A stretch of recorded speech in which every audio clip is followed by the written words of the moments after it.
सर्वांना नमस्कार. आजच्या या अत्यंत सुंदर आणि दैवी सादरीकरणात सर्वांचं मनपूर्वक स्वागत. आज आपण एका अशा प्राचीन आणि जादुई कथेचा उलगडा करणार आहोत, जी पिढ्यानपिढ्या लहान मुलांना झोपताना एका अद्भुत स्वप्नांच्या दुनियेत घेऊन जाण्यासाठी सांगितली जाते. बरं, चला तर मग या मनोमोहक प्रवासाला सुरुवात करूया आणि या कथेच्या अगदी खोलात जाऊया. आता जरा कल्पना करा, एक अगदी लहान नाजूक बाळ काळोख्या वादळी रात्री खवळलेल्या आणि रौद्ररूप धारण केलेल्या नदीला सुरक्षितपणे कसं काय पार करू शकतं? ही कल्पनाच किती गूढ आणि उत्सुकता वाढवणारी आहे, नाही का? त्या काळोख्या आणि रहस्यमय रात्रीचा नुसता विचार जरी केला तरी अंगावर काटा उभा राहतो. भाग 1.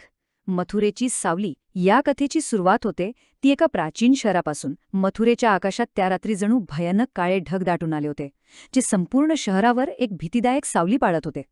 आता इथे दोन अगदी विरुद्ध गोष्टी पाहायला मिळत आहेत. एकीकडे होता मथुरेचा क्रूर आणि अत्याचारी राजा कंस. त्याच्या मनात एका भयंकर भीतीने घर केलं होतं. त्याला एक भविष्यवाणी सांगण्यात आली होती की त्याची स्वतःची बहीण देवकी हिचा 8वा पुत्रच त्याचा अंत करेल. आणि दुसरीकडे त्या अंधाऱ्या कारागृहात बंदिस्त असलेले देवकी आणि वसुदेव. एवढं सगळं होणी त्यांच्या चेहऱ्यावर एक शांत, निरागस आणि अटूट असा भक्तिभाव होता. ते अतिशय संयमाने वाट पाहत होते. भाग 2. अंधारातील एक जादुई प्रकाश.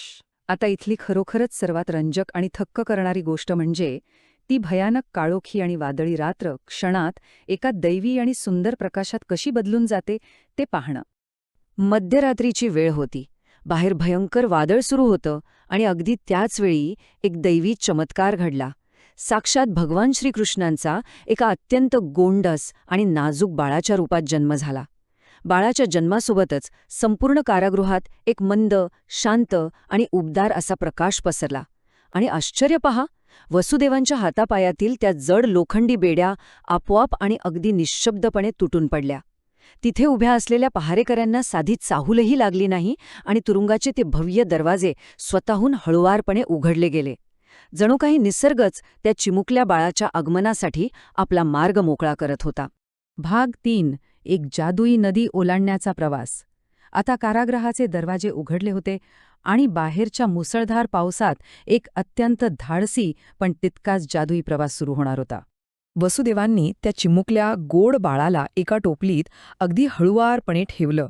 बाहेर मुसळधार पाऊस आणि समोर खवळलेली यमुना नदी होती. पण जसे वसुदेव नदीत उतरले तशी यमुना नदी चक्क दुभंगली आणि तिने त्या दैवी बाळकासाठी एक कोरडा मार्ग मोकळा करून दिला. आणि हे दृश्य अतिशय उत्तमरित्या दर्शवतं की कशाप्रकारे महान शेषनागाने पावसात एका छत्रीसारखा आपला भव्य फणा उघडून त्या नाजूक बाळाचं रक्षण केलं. निसर्ग अक्षरशः नतमस्तक होऊन त्या बाळाला सुरक्षित ठेवत होता. भाग 4. गोकुळातील एक रंगीबेरंगी आणि सुरक्षित निवारा. मथुरेचा तो भयंकर अंधार आणि वादळ आता मागे पडलं होतं आणि एका शांत, सुंदर आणि रंगीबेरंगी पहाटेची सुरुवात होत होती. वसुदेव अखेर गोकुळात पोहोचले. गोकुळ हे मथुरेच्या अगदी विरुद्ध होतं. अतिशय उज्ज्वळ, रंगीबेरंगी आणि चैतन्यमय. नंदबाबांच्या घरी त्यांनी एका सुरक्षित आणि उबदार वातावरणात त्या चिमुकल्या कृष्णाला ठेवलं. मथुरेच्या त्या अंधारानंतर गोकुळातील ही सकाळ किती शांत आणि सुंदर होती याची आपण फक्त कल्पनाच करू शकतो. त्या नाजूक बाळाला आता एक हक्काचं आणि प्रेमाचं घर मिळालं होतं. पण ही रात्र इथेच संपत नाही. वसुदेवांनी कृष्णाला तिथे सुरक्षित ठेवलं आणि त्या बदल्यात तिथे नुकत्याच जन्मलेल्या एका लहान मुलीला म्हणजेच योगमायेला आपल्यासोबत अत्यंत हळुवारपणे उचलून परत मथुरेच्या कारागृहात आणलं. ही एक अतिशय शांत आणि गुप्त देवाणघेवाण होती, जिने या रात्रीच्या शेवटच्या चमत्काराची पायाभरणी केली. भाग 5. आकाशातील देवी. चला तर मग पुढे जाऊया आणि पाहूया की हा प्रसंग कसा वळण घेतो.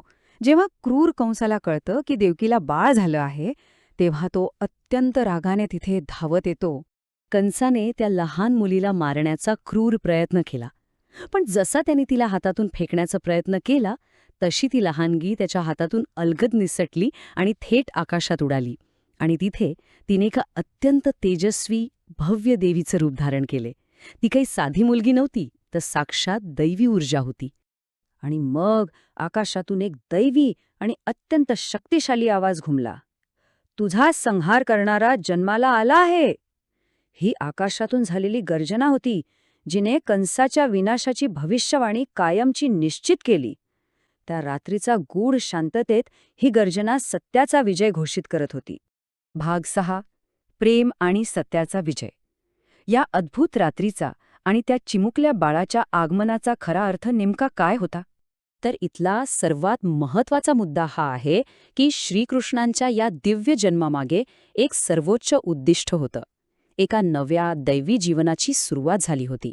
त्यांचं ध्येय होतं अधर्माचा म्हणजेच वाईट प्रवृत्तींचा नाश करणं आणि सर्वात महत्त्वाचं म्हणजे संपूर्ण जगाला प्रेम, सत्य आणि धर्माचा शाश्वत संदेश देणं.